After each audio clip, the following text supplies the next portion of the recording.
Quelques mots sur cet ouvrage que nous avons publié, qui est organisé en 3 parties, et donc qui, dans un premier temps, s'occupe du cadre théorique. Je vous détaillerai un petit peu ensuite ce qu'on y a fait. Ensuite, il y a des exemples d'intégration de la spiritualité dans divers contextes hospitaliers, et puis une section spéciale sur les soins palliatifs. Alors, pour ce qui concerne le cadre théorique, vous avez un article de ma part qui introduit sur les compétences requises de la part des aumôniers. Alors, je développe un peu plus dans ces pages, en gros, des choses que je vous ai dites ici. C'est plus centré sur les compétences elles-mêmes. Et puis, il y a une partie à la fin sur les compétences spécifiques qu'on peut attendre d'un aumônier en psychiatrie. Voilà, ça, c'est une première contribution. Puis ensuite, il y a un des médecins qui est addictologue au CHUV à Lausanne, qui se dit non-croyant, athée, qui a une contribution pour, au fond, essayer de montrer que l'aumônier a tout à fait sa place et qu'il faut juste bien se répartir les tâches entre le médecin et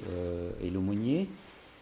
Et ce que je trouve très intéressant dans sa contribution, c'est que comme il est addictologue, donc il s'occupe des gens qui sont dépendants de substances et dépendants de l'alcool aussi, au fond, il a toute une réflexion sur ce qu'on pourrait appeler la médecine du lien. Il dit au fond, les gens que je consulte sont des gens qui vivent difficilement, ne trouvent pas de bonne solution pour vivre leur dépendance. Et la pire des choses qu'on pourrait leur dire, c'est qu'il ne faut pas être dépendant. Parce qu'il dit être dépendant, c'est constitutif de l'existence humaine. On est tous dépendants. Le problème, c'est qu'ils ont mal trouvé comment vivre cette dépendance. Et plutôt que de leur dire il faudra que vous appreniez à ne plus être dépendant, la question est bien plus de donner sens, de dire c'est normal que vous viviez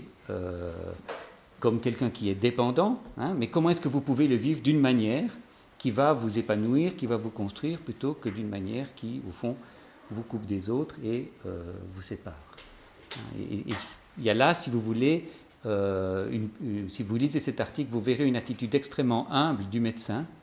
qui dit, mais d'abord, moi aussi je suis un dépendant en face d'un dépendant, et puis on va chercher ensemble comment on peut le vivre,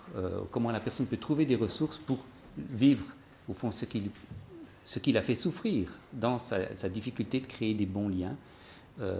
pour qu'elle puisse, au fond, avancer dans son chemin. Et puis finalement, vous avez une réflexion sur la prise en compte de la dimension religieuse par la psychiatrie. C'est Jacques Besson qui est responsable de la médecine, de la psychiatrie communautaire à Lausanne, qui coédite le livre avec moi, qui a développé cette réflexion. Et puis ensuite, vous avez 3 chapitres qui donnent des exemples d'intégration de la spiritualité dans différents contextes. Alors c'est vraiment 3 exemples, comme ça. L'un, c'est Claude-Alexandre Fournier qui s'est intéressé à la manière dont la spiritualité ou le rapport au religieux, si vous voulez, a été pris en compte en néonatalité entre 1946 et 2014. Au fond, il s'est intéressé au rôle des sages-femmes dans le cadre hospitalier d'un hôpital, d'un canton suisse qui est le canton du Valais, sachant que dans ce canton rural,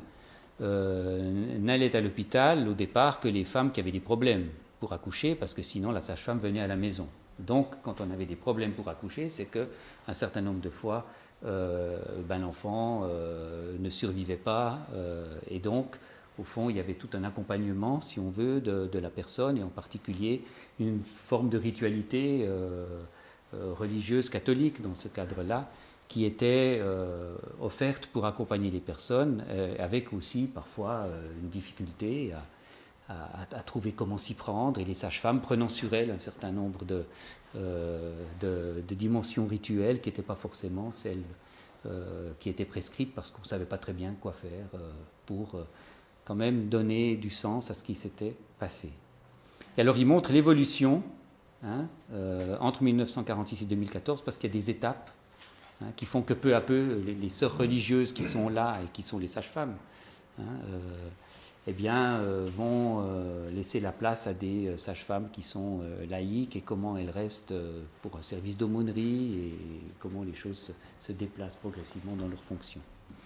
Et puis vous avez Claudia et Adrian Dinu qui, dans une ville de Roumanie, à Iași, ont interrogé des patients, le personnel médical et des étudiants en médecine et des étudiants en théologie sur la manière dont ils voient l'accompagnement religieux et spirituel. Alors on est en milieu orthodoxe, et c'est intéressant de voir au fond, comme ça, dans un autre contexte, tout à coup, comment les choses se positionnent différemment. Puis finalement, Elena Messina a mené une enquête à Turin et à Rome pour voir comment la diversité religieuse était prise en compte, en particulier en ce qui concerne tout ce qui peut entourer la transplantation d'organes. Parce que suivant la tradition religieuse à laquelle appartient la personne, il y a des règles, ou il y a des choses qui vont être permises ou qui ne vont pas être permises. Et au fond, elle s'intéresse à voir comment les hôpitaux sont au courant, comment les gens qui travaillent dans ces hôpitaux sont au courant, quels dispositifs ils ont pris pour intégrer cette diversité religieuse. Puis finalement, vous avez une section sur les soins palliatifs avec Gian Domenico Borazio, qui était à Munich et puis a rejoint Lausanne. Il est le patron des soins palliatifs et il est une des personnes qui a développé des concepts de spiritual care en soins palliatifs, et il essaie de préciser quel est le rôle du médecin dans le spiritual care. Et c'est lui qui raconte un exemple tout à fait typique de ce qui peut arriver quand on est dans les soins palliatifs. Il raconte que un matin, il avait passé 1 heure de temps avec une dame âgée à parler avec elle de ce qui la préoccupait. Et puis il raconte que à la fin de la matinée, quelqu'un dans l'équipe des soins palliatifs a demandé à cette vieille dame si elle voulait que l'aumônier passe la voir l'après-midi. Et puis elle lui a répondu: mais il n'y a pas besoin, il est déjà venu ce matin. Donc au fond, on peut avoir un certain nombre d'idées sur des spécificités professionnelles, puis ensuite, il y a la vie réelle, comment elle se passe avec le patient, et puis des rôles qui sont finalement attribués à une personne ou à une autre, parce que c'est le patient qui choisit au fond à qui il a envie de dire quoi, par qui il se sent écouté et de qui il pense trouver le soutien dont il a besoin. Puis vous avez ensuite un article de Madame Ludekens qui est à Zurich et qui a mené une enquête sur les soins palliatifs hospitaliers, en particulier la place de la religiosité alternative. Donc elle s'est intéressée à toutes sortes d'autres formes de présence, de pratiques religieuses, si vous voulez, liées à... dans les soins palliatifs, il y a toutes sortes de types de traitements qui peuvent être offerts par des mouvements religieux alternatifs, des types de massages, des types de formes de méditation, des formes d'art-thérapie ou autres. Et puis elle essaie de voir au fond comment, sans que ça se passe, si on veut, parce qu'on a nommé cette personne pour pratiquer ce type de religiosité, mais elle est là parce qu'elle est physiothérapeute, la personne est là parce qu'elle est infirmière, la personne est là parce qu'elle est kinésithérapeute ou je ne sais pas quoi. Et puis, elle vient avec sa propre spiritualité ou sa propre religiosité, elle la partage avec les patients en leur disant que ça peut les aider. Et au fond, ce qui frappe beaucoup Madame Ludekens, c'est que les aumôniers officiels qui appartiennent aux religions traditionnelles sont beaucoup plus discrets sur leurs convictions religieuses et spirituelles que le reste du personnel qui endosse au fond sans problème ses propres convictions et ses propres croyances et puis les sert comme ça aux patients. Et alors vous avez 2 personnes qui ont travaillé avec elle, Barbara Zeugin et puis M. Waltert, qui ensuite alors ont interrogé et comparent l'aumônier, justement, une art-thérapeute et un physiothérapeute qui était lui-même anthroposophe et qui raconte en particulier que comme il pense que l'âme des gens s'en va par les pieds, au moment où une personne est morte, il s'empresse d'aller lui faire certains massages et de disposer les pieds comme il faut pour que les choses se passent bien, sans avoir jamais demandé à la personne si elle en avait envie, ni à la famille si elle était d'accord, parce qu'il pense qu'il fait du bien à la personne, et si on peut faire du bien à la personne, pourquoi pas le faire. Donc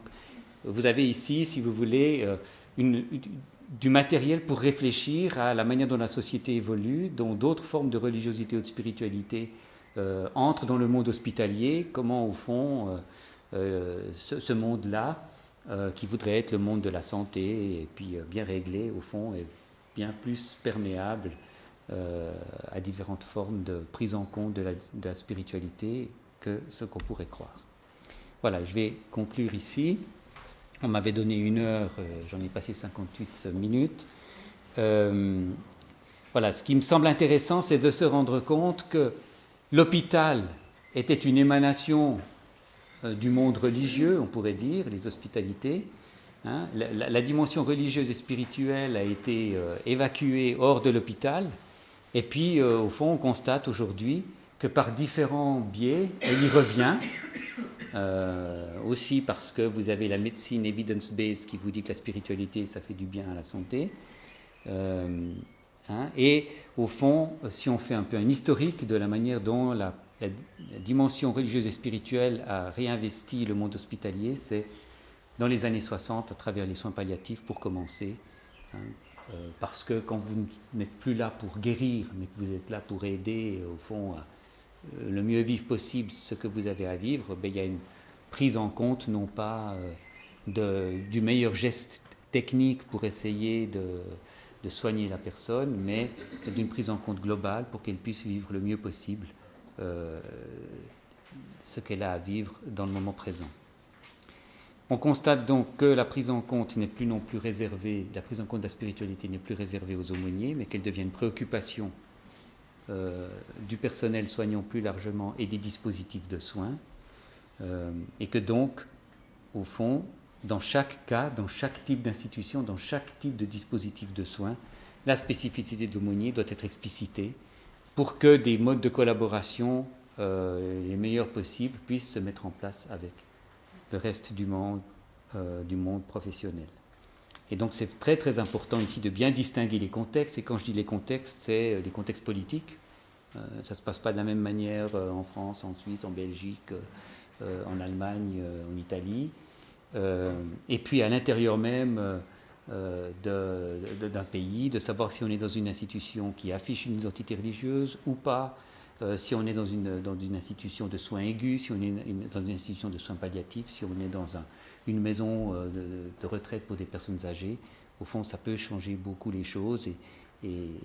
donc là, il faut être très très attentif pour comprendre ce qui est en jeu. Voilà, je vous remercie pour votre attention, et puis